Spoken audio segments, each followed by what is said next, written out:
Halo sahabat RFA, selamat datang kembali di Lensa Kreatif.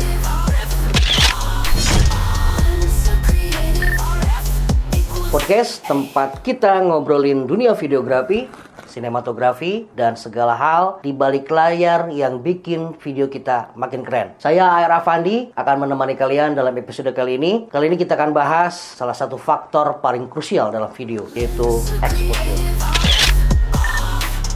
Apa itu exposure dan kenapa penting? Jadi tingkatnya begini, exposure adalah jumlah cahaya yang masuk ke sensor kamera kita. Nah, kalau terlalu banyak cahaya, maka gambar akan jadi over exposure alias terlalu terang. Kalau kurang cahayanya, gambar jadi under exposure atau terlalu gelap. Kenapa exposure itu penting? Exposure yang tepat itu bikin gambar kita terlihat profesional, tajam, dan nyaman untuk dilihat. Mau bikin video dramatis, gunakan pencahayaan rendah dan exposure yang lebih gelap. Atau mau bikin suasana cerah dan segar, pastikan cukup cahaya dan exposure yang pas. 3 pilar exposure dalam videografi atau triangle exposure. Ada 3 elemen utama dalam exposure yang sering disebut sebagai triangle exposure. Kita bahas satu persatu. Yang pertama adalah aperture atau bukaan lensa. Aperture ini adalah ukuran bukaan lensa yang menentukan seberapa banyak cahaya masuk ke sensor. Diukur dalam f-stop. Semakin kecil angka f-stopnya, misalkan f-nya 1,8, maka semakin besar bukaannya dan semakin banyak cahaya yang masuk. Aperture juga mempengaruhi kedalaman bidang atau depth of field.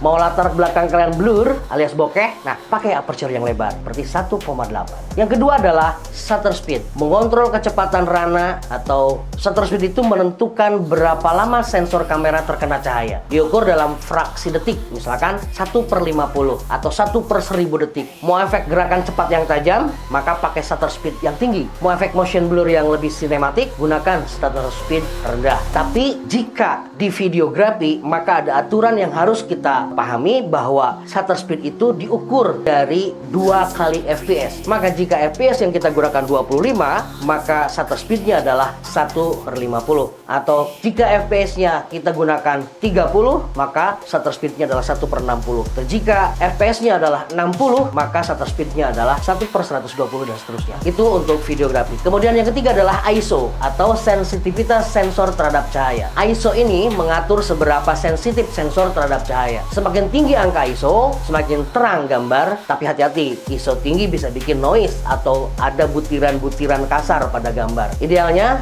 gunakan ISO serendah mungkin untuk menjaga kualitas visual.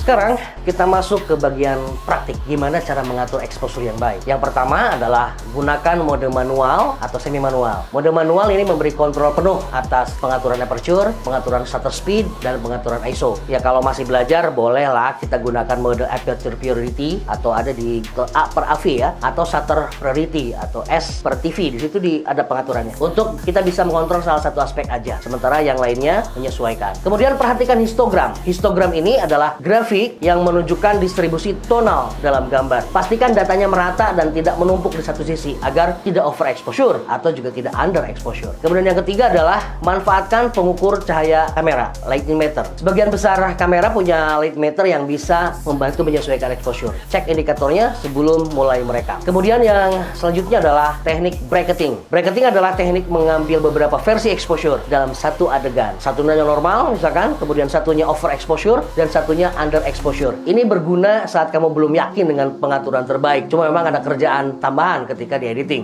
Kita tinggal memilih mana yang paling cocok. Kemudian yang kelima adalah koreksi exposure dengan exposure compensation. Kalau kamu pakai mode semi manual, gunakan fitur exposure compensation. Misalnya dengan data simbol yang tadi situ ada plus atau min untuk mencerahkan atau menggelapkan gambar sesuai keinginan. Exposure juga bisa kita mainkan untuk menciptakan efek visual tertentu. Low key versus high key lighting. Low key lighting itu adalah pencahayaan rendah, bayangan pekat, suasananya dramatis. Kemudian ada high key lighting, pencahayaannya terang, tampilannya clean, cocok untuk video komersial atau vlog. Atau dalam istilah saya, astrada, asal terang, gambar ada. Yang kedua adalah silhouette atau backlighting, mengekspos subjek dengan sumber cahaya di belakang untuk membuat efek silhouette yang lebih dramatis. Kemudian ada efek long exposure. Dalam videografi ini digunakan, kita menggunakan shutter speed rendah untuk menangkap pergerakan cahaya di malam hari atau efek dreamy dalam scene tertentu. Jadi exposure itu tentang keseimbangan antara aperture, shutter speed, dan ISO. Oke, jangan takut bereksperimen, gunakan histogram, light meter, dan mode manual untuk mendapatkan exposure terbaik. Dan yang paling penting, sesuaikan exposure dengan mood dan cerita yang ingin kamu sampaikan. Oke, sahabat RFA, itu tadi pembahasan tentang exposure dalam videografi. Semoga di episode kali ini bermanfaat buat kalian yang ingin meningkatkan kualitas videonya. Jangan lupa subscribe podcast ini, share ke teman-teman kalian, dan kalau ada pertanyaan bisa DM saya di Instagram di bawah ini. Sampai jumpa di episode berikutnya, dan teruslah berkarya dengan lensa kalian. Salam lensa kreatif.